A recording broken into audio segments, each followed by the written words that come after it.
नमस्कार, स्वागत है आप सभी का career bye official YouTube channel. दोस्तों, अगर आप सभी को रियल नंबर कठिन लगते हैं तो आज के बाद आप यही कहेंगे कि सर जी इतना आसान था, रियल नंबर यानी वास्तविक संख्या इतना आसान था।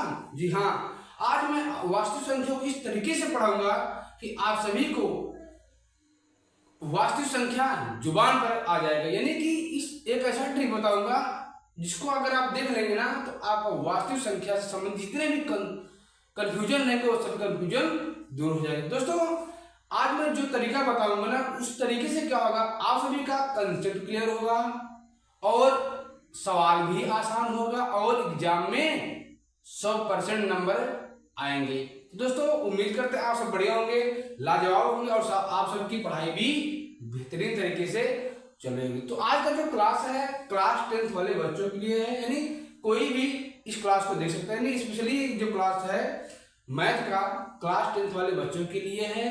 और आज से ही हम इसी यूट्यूब चैनल पर मैथ क्लास 10th का मैथ फाउंडेशन बैच सुनना शुरू कर दिया, जिसमें आज सबसे पहला चैप्टर पढ़ने जा रहा हूं कि वास्तविक संख्याएं क्या होती है। ठीक, तो दोस्तों वीडियो के अंत तक जरूर देखिएगा, क्योंकि आखिर में मैं एक ऐसा ट्रिक दूंगा, कि अगर आप लोग उस ट्रिक को देख लेंगे ना तो आप से कोई भी किसी भी प्रकार की संख्या पूछेगा आप धड़ाधड़ बताते चले जाएंगे। और ऐसा ट्रिक बताऊंगा कि जो 90% बच्चे नहीं जानते हैं। आइए आपको बताते हैं कि वास्तविक संख्या क्या होता है। तो वास्तविक संख्या बताने से पहले सबसे पहले आप सभी से क्वेश्चन यह है, सोचो अगर दुनिया में 1 2 3 ही होता, क्या दुनिया में 1 2 और क्या होता 3 ही होता तो क्या होता? अगर दुनिया में सिर्फ 1 2 3 ही होते, न तो फ्रैक्शन होता यानी न तो भिन्न होता और न ही यानी क्या हो न भिन्न हो, क्या हो न भिन्न हो, न रूट की संख्याएं हो और न दशमलव में हो, तो क्या मैथ पूरी होती? क्या मैथ पूरा होता? यानी कि अगर 1 2 3 ही होता, भिन्न ना होता, रूट की संख्याएं ना होती, आपका दशमलव ना होता, तो क्या मैथ पूरा होता? सोचिए, मैथ पूरा होता? आपका जवाब यह है कि नहीं सर, मैथ पूरा नहीं होता है। तो चलिए आज समझते हैं रियल नंबर क्या है। आज मैं आप सभी को एक कहानी के माध्यम से ऐसा बताऊंगा कि आप सभी के माइंड में फिट हो जाएगा। चलिए शुरुआत करते हैं वास्तविक संख्या। देखो, वास्तविक संख्या क्या होता है कि जितनी भी संख्याएं संख्या रेखा पर लिखी जा सके वो सभी क्या होती हैं? वास्तविक संख्याएं होती हैं। क्या है कि जितनी भी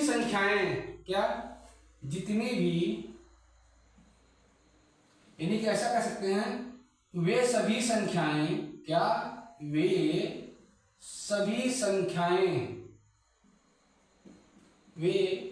संख्याएं जिन्हें संख्या रेखा पर, कहां ध्यान दीजिएगा, संख्या रेखा पर, यानी कि वे सभी संख्याएं जिन्हें संख्या रेखा यानी कि नंबर लाइन, किस पर?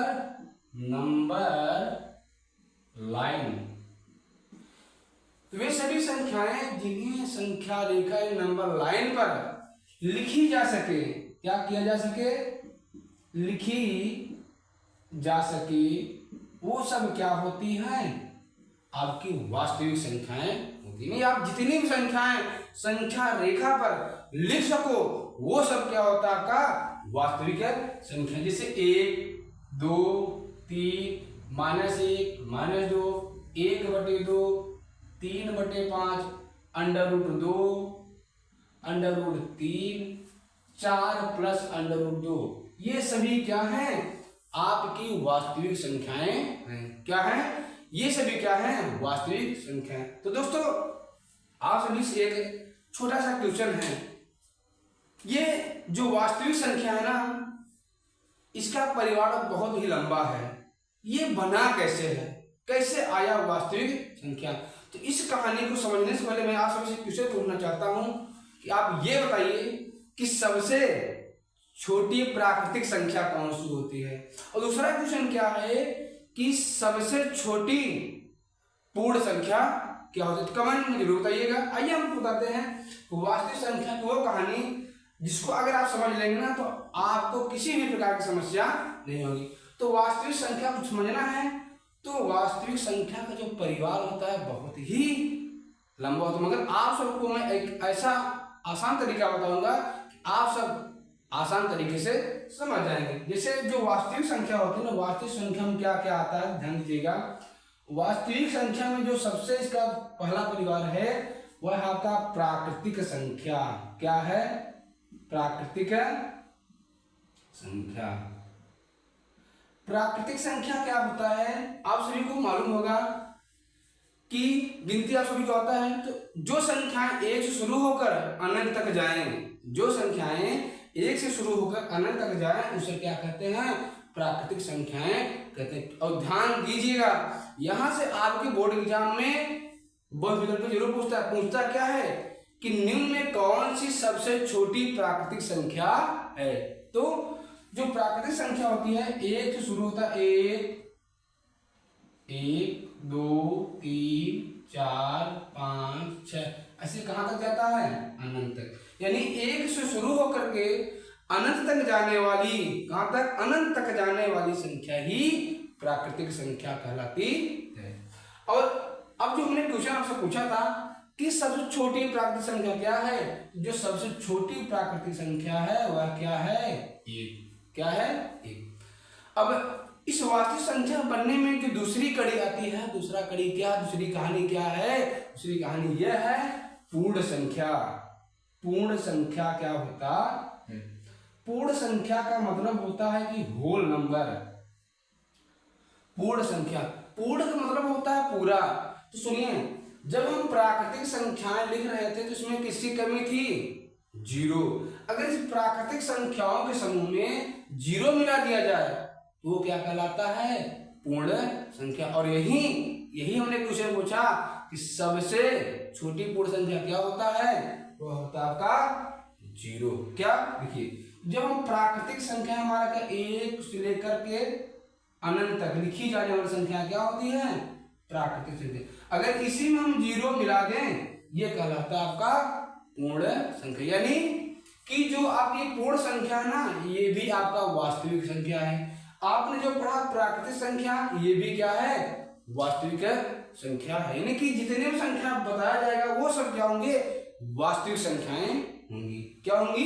वास्तविक संख्याएं होंगी। तो जो सबसे छोटी पूर्ण संख्या है वह क्या है? वह आपका है जीरो। जीरो क्या है? सबसे छोटी पूर्ण संख्या। और आपके इस चैप्टर से जो वास्तविक संख्या है इसमें से बहुविकल्पी पूछा जाता है। साथ ही साथ इसमें सबसे मोस्ट इंपॉर्टेंट है आपका यूक्लिड विभाजन प्रमेय का। दोस्तों लास्ट तक जरूर जुड़िएगा। लास्ट में मैं एक ऐसा तरीका बताऊंगा एलसीएम और एचसीएफ का। इसका एलसीएम और एचसीएफ का ऐसा तरीका बताऊंगा कि आप देखते ही बता देंगे कि इसका एलसीएम कितना होगा, इसका एचसीएफ कितना होगा। ध्यान दीजिएगा। तो एक क्वेश्चन और आप सभी से है कि आप ये बताइए कि सबसे छोटी सम संख्या क्या होता है? सबसे छोटी सम संख्या। तो जो भी स्टूडेंट कमेंट करेगा उसका नाम हर एक वीडियो में लिया जाएगा। ठीक है? तो ध्यान आप इधर देखिए। तो अब पूर्ण संख्या हो गया। उम्मीद करते हैं आपको समझ में आया होगा। अब चलते हैं पूर्णांक। जो मोस्ट इंपॉर्टेंट है क्या है आपका? पूर्णांक क्या होता है? पूर्णांक यानी इसको कहते हैं इंटीजर। क्या कहते हैं? इंटीजर। तो जितने भी पूर्णांक होते हैं ना वो भी क्या होता है आपका? वास्तविक संख्याएं होती हैं। क्या होती हैं? वास्तविक संख्याएं। पूर्णांक क्या होता है? पूर्णांक क्या होता है? बीच में लाइक जैसे हमारा शरीर है, शरीर देख रहे ना, शरीर है, इधर दायां है, इधर क्या है बायां, ठीक है। बीच में हमारा पूरा क्या है शरीर। तो वैसे क्या होता है पूर्णांक होता है बीच में 0 होता है, इधर होता है 1 2 3 4, ये कहाँ तक जाता है अनंत तक, प्लस अनंत। इधर -1 -2 -3 क्या हो जाएगा आपका -1 -2 -3, ये सब कहाँ जाएगा आपका माइनस में अनंत तक। यही हमारा क्या होता है पूर्णांक होता है, ठीक। पूर्णांक क्या है बीच में 0, इधर प्लस, इधर क्या हो जाएगा माइनस। तो जो इधर वाला होता है 1 से लेकर के अनंत तक, इसे कहा जाता है धनात्मक पूर्णांक। क्या कहते हैं धनात्मक पूर्णांक। दोस्तों ध्यान दीजिएगा, जो धनात्मक पूर्णांक पढ़ाया जा रहा है ना, ये जो पूर्णांक बताया जा रहा है परिमेय संख्या प्राकृतिक संख्या बताया जा रहा है, पूर्ण संख्या बताया जा रहा है, ये आपके बोर्ड एग्जाम में आपके बोर्ड एग्जाम में वैकल्पिक रूप में अवश्य एक क्वेश्चन यहाँ से बनेगा, 100% बनेगा। तो यहाँ से ध्यान जरूर दीजिएगा, जो चीज हम बता रहे हैं बढ़िया से इसको नोट करिएगा, ठीक है। हमारा क्वेश्चन क्या था सबसे छोटी सम संख्या क्या है, कमेंट में जरूर बताइएगा। आइए देखिए, अब ये वाला जो संख्या -1 से लेकर अनंत तक, इसे कहते हैं ऋणात्मक प्राकृतिक संख्या। क्या कहते हैं ऋणात्मक प्राकृतिक या ऋणात्मक पूर्णांक भी कहते हैं। क्या कहते हैं ऋणात्मक पूर्णांक। ये जो 0 होता है ये ना तो धनात्मक होता है और न ही ऋणात्मक, न तो ऋणात्मक होता है, ठीक है। तो 0 क्या है ना तो धनात्मक है और न ही ऋणात्मक। तो उम्मीद करते हैं ये चीजें आपको समझ में आया। तो जितने भी पूर्णांक होते हैं ना वो सभी क्या होता है आपका क्या वास्तविक संख्या। तो आइए मैं आपसे क्वेश्चन पूछता हूं कि जैसे हम पूछ रहे हैं कि निम्न में पूर्णांक है, पूर्णांक क्या है बताइएगा, 1 होगा कि 2 होगा 3 होगा या सभी, बताइएगा क्या हो जाएगा, इसका आंसर जोड़ दीजिएगा। चलिए अब आपको बताते हैं परिमेय संख्या। क्या परिमेय संख्या, परिमेय संख्या क्या होता है, जो आपका भिन्न होता है। भिन्न आप लोग पढ़ो ना, तो भिन्न जिसे भिन्न के रूप में लिखा जा सके, यानी जिसे अंश बटे हर के रूप में लिखा जा सके, उसे क्या कहते हैं परिमेय संख्या। यानी अगर हम परिभाषा लिखें कि वे सभी संख्याएं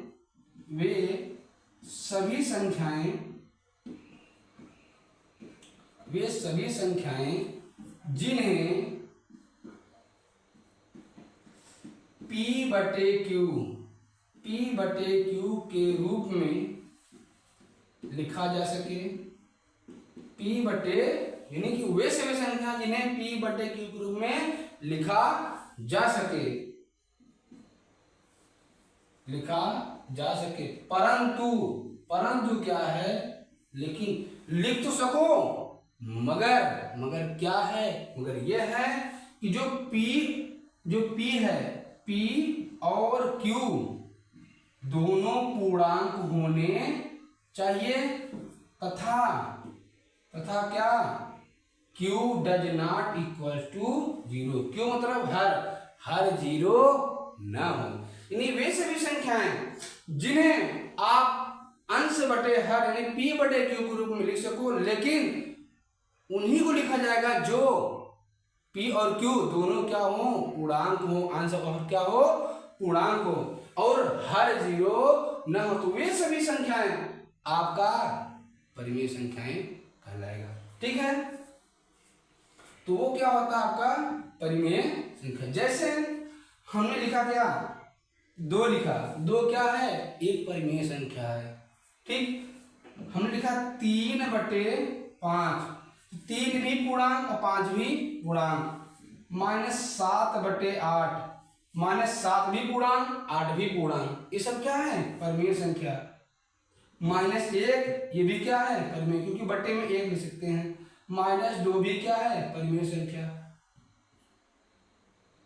जीरो क्या है बताओ, जीरो परिमेय संख्या है या नहीं, जीरो परिमेय संख्या है या नहीं। तो आप क्या बताएंगे, कमेंट करिए, जीरो परिमेय संख्या है या नहीं। दोस्तों जीरो क्या है, जीरो के बटे हम एक ले सकते हैं, इसलिए जीरो क्या होगा, जीरो एक परिमेय संख्या होगा। लेकिन अगर हमने लिखा 2/0, क्या यह परिमेय संख्या है, कमेंट करिएगा, बताइएगा। तो ये जो 2/0 है ना, ये परिमेय संख्या नहीं है। क्यों नहीं है, क्यों, क्योंकि परिभाषा क्या कहता है कि हर जीरो ना हो, ठीक, जिसका भी हर जीरो रहेगा वह सब क्या होगा, परिमेय संख्या नहीं होगा, ठीक है। उम्मीद करते हैं कि समझ में। अब आपको बताते हैं कि अब इसके बाद जो अगली कहानी आती है, अगला जो चीज है संख्याओं के बारे में, वास्तविक संख्याओं के बारे में, अब आ रहा है एक बहुत ही अजीब सी संख्या जिसका नाम है, क्या नाम है, अपरिमेय संख्या, ठीक है दोस्तों। आइए दोस्तों आपको बताते हैं कि अपरिमेय संख्या क्या होता है। अपरिमेय संख्या वह संख्या होता है, आज मैं आपको शॉर्ट तरीका बताऊंगा कि जिन संख्याओं का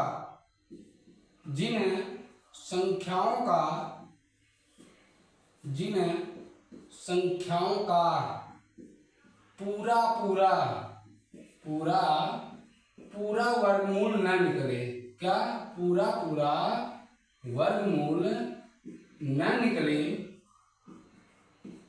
वो सभी संख्याएं क्या होती हैं, आपकी अपरिमेय संख्याएं होती। जैसे हमने लिखा क्या, हमने लिख दिया अंडर रूट में 2 का वर्गमूल निकलेगा, हमने लिखा अंडर रूट में 3, अंडर रूट में 5, अंडर रूट में 6, अंडर रूट में 10, अंडर रूट में 11, अंडर रूट में 12, अंडर रूट में 16 ना, ये 16 का वर्गमूल निकल जाएगा। ये सब क्या होगा, ये परिमेय संख्या अपरिमेय नहीं होगा। कौन होगा, जिनका पूरा वर्गमूल ना निकले। और एक चीज ध्यान दीजिएगा, जो आपको ये पाई होता है, पाई भी क्या है, पाई भी एक है, अपरिमेय संख्या है। अगर कोई संख्या ऐसे लिखा जाए 0.0100100001, ये सभी संख्याएं क्या होंगी, ये भी एक अपरिमेय संख्या होगी। यानी कि वे संख्या जिनका पूरा वर्गमूल न निकले, वो सभी संख्या क्या होती हैं, आपकी अपरिमेय संख्या होती है। और यहाँ से ध्यान दीजिएगा, यहाँ से सबसे ज्यादा गलती आप सभी से होता है। गलती क्या होता है, गलती यह होता है कि आपसे पूछता है इसमें क्वेश्चन, वह विकल्प में पूछता है कि कौन निम्न में से कौन सी संख्याएं अपरिमेय है, कौन सी संख्याएं परिमेय है। तो लास्ट में मैं एक आप सभी को 5 क्वेश्चन दूंगा, अगर उन 5 क्वेश्चनों में से जो 5 के 5 जवाब देगा, उस बच्चे का नाम हर एक वीडियो में बार लिया जाएगा, ठीक है। तो कमेंट जरूर करिएगा, लास्ट तक जुड़िएगा, लास्ट में तरीका भी बताऊंगा। ये सभी क्या है, आपकी अपरिमेय संख्या है। और ये बताइए कि ये जो पाई का मान है, पाई का मान कितना होता है, और जो पाई का मान होता है वह परिमेय होता है या अपरिमेय। क्वेश्चन का जवाब जरूर दीजिएगा, ठीक है। अगर वीडियो पसंद आ रहा है उसको लाइक करिएगा, शेयर करिएगा, साथ ही साथ हमारे इस चैनल को सब्सक्राइब भी करिएगा, अपने दोस्तों के साथ जरूर शेयर करिएगा, क्योंकि अब हम आप सबको बता रहे हैं फाउंडेशन मैथ का, ठीक है। अब हो गया अपरिमेय संख्या। अब शुरू होती है कहानी वास्तविक संख्या की। क्या होती है, वास्तविक संख्या। तो वास्तविक संख्या तो एक परिभाषा हमने बता दिया, एक परिभाषा और क्या होता है, परिभाषा यह होता है कि सभी परिमेय या अपरिमेय, क्या सभी परिमेय या अपरिमेय, क्या सभी परिमेय या अपरिमेय संख्याओं का समूह, अपरिमेय संख्याओं का समूह वास्तविक संख्या कहलाता है। क्या कहलाता है, वास्तविक संख्याएं कहलाती हैं। बात समझ आई? क्या कहलाती है? वास्तविक संख्याएं कहलाती। ठीक है, उम्मीद करते हैं ये चीज समझ आया होगा दोस्तों। लास्ट में मैं आपको 5 क्वेश्चन दे रहा हूं, अगर उस 5 क्वेश्चन में जिसने भी 5 के 5 क्वेश्चन जवाब देगा उसका नाम हर एक वीडियो में बार बार लिया जाएगा। दोस्तों उम्मीद करते हैं ये चीज समझ आया होगा। अब इसके बाद मिलते हैं अगले वाले वीडियो, जिसमें हम आप सभी को बताएंगे यूक्लिड विभाजन प्रमेय का क्या होता है। उसी के द्वारा हम आप सभी को लेस और मैस की शानदार ट्रिक बताऊंगा, ताकि आप सबका जो बोर्ड एग्जाम में लेस और मैस से संबंधित कोई भी क्वेश्चन आए, एक भी क्वेश्चन छूटे ना, वो भी मात्र 2 सेकंड में आप कर पाएंगे। ठीक है, उम्मीद करते हैं वीडियो अच्छा लगा होगा। अगर अच्छा लगा तो हमारे इस चैनल को सब्सक्राइब कर लीजिए, साथ ही साथ इस वीडियो को अपने दोस्तों के साथ जरूर शेयर करेंगे।